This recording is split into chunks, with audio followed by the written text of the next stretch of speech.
دوستان عزیزم، درود و مهر. فکر نمی‌کردم ترکیب دو سبک آشپزی بتونه یک غذایی بسازه که انقدر خوشمزه از آب در بیاد. از همون لقمه اول تاس کباب برای من یه رقیب جدی پیدا کرد. تا آخر ویدیو با من باشید چون این دستورالپخت واقعاً ارزش امتحان کردن داره.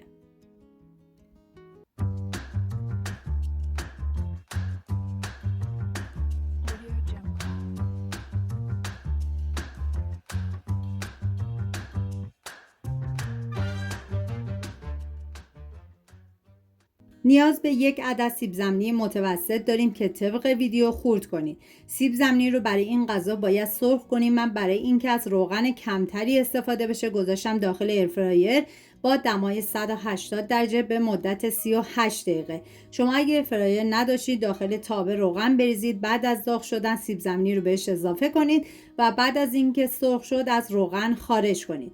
یک عدد پیاز رو به صورت نگینی ریز خورد میکنم. این غذا برای 4 نفر در نظر گرفته شده. شما به اساس تعداد نفرات مواد رو کم یا زیاد کنید.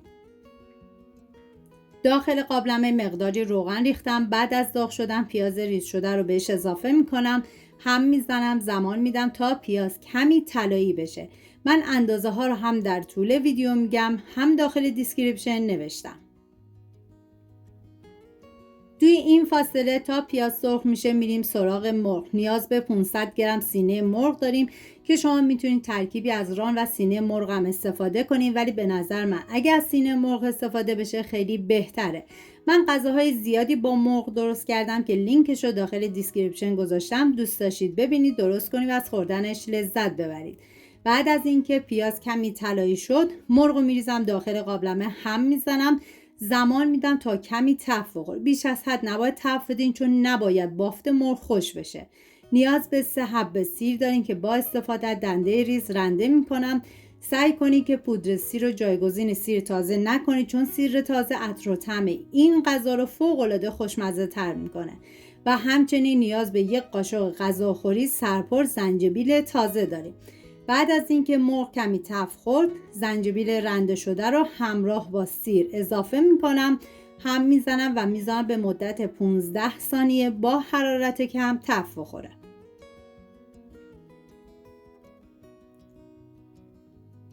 نوبت اضافه کردن ادویه هست، شامل ادویه کاری، ادویه گرام ماسالا، نمک، پودر تخم گشنیز، زردچوبه و پاپریکا. هم میزنم میذارم ادویه ها تف بخورن، عطر ادویه ها آزاد بشه. و همچنین نیاز به 1 قاشق غذاخوری سرپر رب گوجه فرنگی داریم که به مواد اضافه میکنم، هم میزنم و میذارم رب تف بخوره و رنگ رب باز بشه.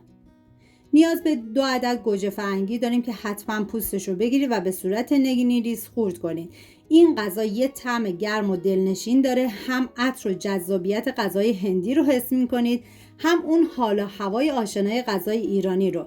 مرغ کاملا مزه‌دار شده و ترکیب نهایی هم خوش‌عطر هم سیر کننده و متفاوت. بعد از اینکه گوجه فرنگی رو اضافه کردم هم میزنم و همچنین نیاز به 1 عدد فلفل داریم که شما بنا به ذائقه خودتون میتونید یا از فلفل شیرین استفاده کنید یا از فلفل تند.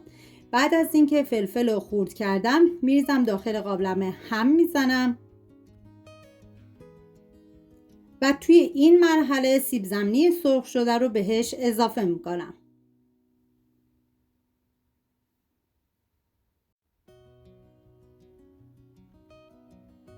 بعد از اینکه همه مواد با همدیگه مخلوط شدن 1 لیوان آب جوش میریزم، زمان میدم تا این غذا بپزه. زمان پخت این غذا تقریبا 45 دقیقه الی 1 ساعت هستش و بعد از اون غذای خوشمزمون آماده است.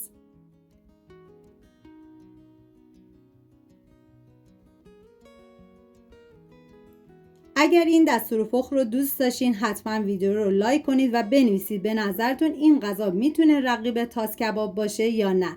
اگرم عضو کانال نشدید خوشحال میشم سابسکرایب کنید تا دستورهای خاص بعدی رو از دست ندید. این غذا در کنار یه برنج زعفرونی حسابی میچسبه. سپاس از همراهی همیشگیتون. تا ویدیوی بعدی مراقب خودتون و خوبی هاتون باشید. تا درودی دیگر، بدرود.